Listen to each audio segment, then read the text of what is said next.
कला, साहित्य, स्थापत्य और संस्कृति जिसके हृदय के चार हिस्से हैं, ऐसी वैश्विक विरासत का दुर्लभ समन्वय यानी हमारा हिंदुस्तान। और ऐसे हिंदुस्तानियों को सफीन हसन का तहे दिल से नमस्कार। अपने वक्तव्य के आरंभ में मैं हमारी आजादी के शिल्पकारों से हृदयपूर्वक क्षमा चाहता हूँ, क्योंकि हम उनके स्वप्न का भारत बनाने में सरासर नाकामयाब रहे। जी हाँ, यह एक जलता हुआ सत्य है जो यह बात पुकार पुकार के कह रहा है कि हमारी मजबूत कही जाने वाली लोकशाही के चारों स्तंभ आज लड़खड़ा रहे। और यह भी उतना ही सत्य है कि इन सभी परिस्थितियों के लिए जिम्मेदार भी हम खुद ही हैं। भ्रष्टाचार को अगर आम आदमी की नजर से देखा जाए तो यह मजबूरी बन चुकी है उसकी। राशन कार्ड बनवाना हो, पासपोर्ट बनवाना हो, ट्रैफिक पुलिस से सामना करना हो, यहाँ तक कि सिनेमा की टिकट लेनी हो, हर बात में भ्रष्टाचार। इसीलिए आम आदमी को उसे मजबूरी के रूप में अपनाना पड़ा है। प्रथम दृष्टिकोण से छोटी लगने वाली यह बातें उतनी ही सत्य है। और हाँ, छोटी छोटी बूंदों से ही महासागर का निर्माण होता है, और यह वही महासागर है भ्रष्टाचार का।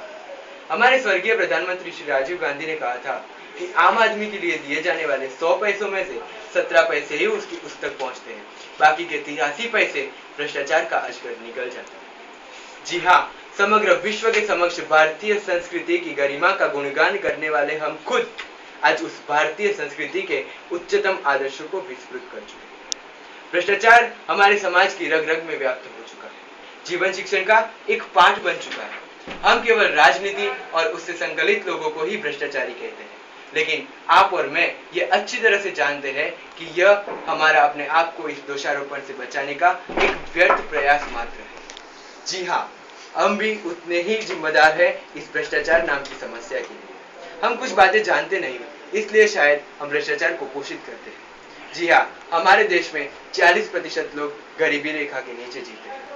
5000 बच्चे हर रोज भूख और कुपोषण से मर जाते हैं। 40% युवा धन बेकार बैठा है।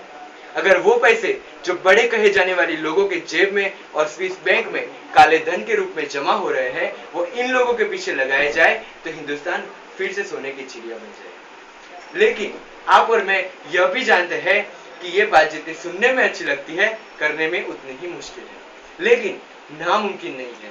हिंद को आजाद करवाने के लिए एक गांधी जी अकेले चले थे और पूरा देश उनके पीछे चला था। बस इतिहास को अपने आप को दोहराने की जरूरत है, लोगों के दिल में बुझी हुई उस आग को फिर से जलाने की जरूरत है। लेकिन एक और यह भी प्रश्न है कि जो लोग भ्रष्टाचार करते हैं वो क्यों करते हैं? जी हाँ, वो अपनी मान्य आमदनी में से अपनी आवश्यकताएं पूर्ण नहीं कर पाते, इसीलिए भ्रष्टाचार को दूसरे मार्ग के रूप में अपनाते हैं। ये उनके लिए एक जरूरियत बन चुका है, और आप और मैं ये अच्छी तरह से जानते हैं, अगर जरूरियत पूर्ण हो जाए तो मजबूरी रहेगी ही नहीं। और इसी जरूरत को पूर्ण करने के लिए हमें कुछ कदम उठाने पड़ेंगे। भ्रष्टाचार न केवल एक राष्ट्रीय प्रश्न है, यह एक सामाजिक व आर्थिक प्रश्न भी बन चुका है, और उसे दूर करने के लिए बहुआयामी संघर्ष करना होगा हमें। इसके लिए बाबा रामदेव और अन्ना जी ने कुछ प्रयास किए थे, लेकिन उसे भी राजनीतिक रंग लगा दिया गया।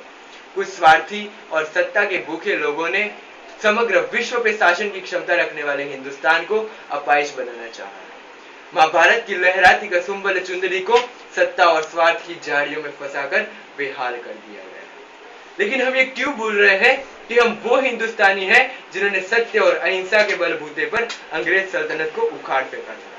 फिर ये भ्रष्टाचार क्या चीज है, इसके भी हाल बेहाल होंगे। लेकिन उसके लिए हमारे पास कोई जादुई छड़ी नहीं है। उसके लिए आपको, मुझे और हम सबको मिलकर एक बहुआयामी संघर्ष करना होगा भ्रष्टाचार के खिलाफ, और तभी हिंदुस्तान में से भ्रष्टाचार का नामो निशान मिट सकता है। फिर आप और मैं न सिर्फ कहने के लिए कहेंगे, दुनिया को दिखाने के लिए कहेंगे, I am proud to be an Indian, एक भ्रष्टाचार मुक्त मुल्क का एक गर्विष्ठ भारतीय। नमस्कार।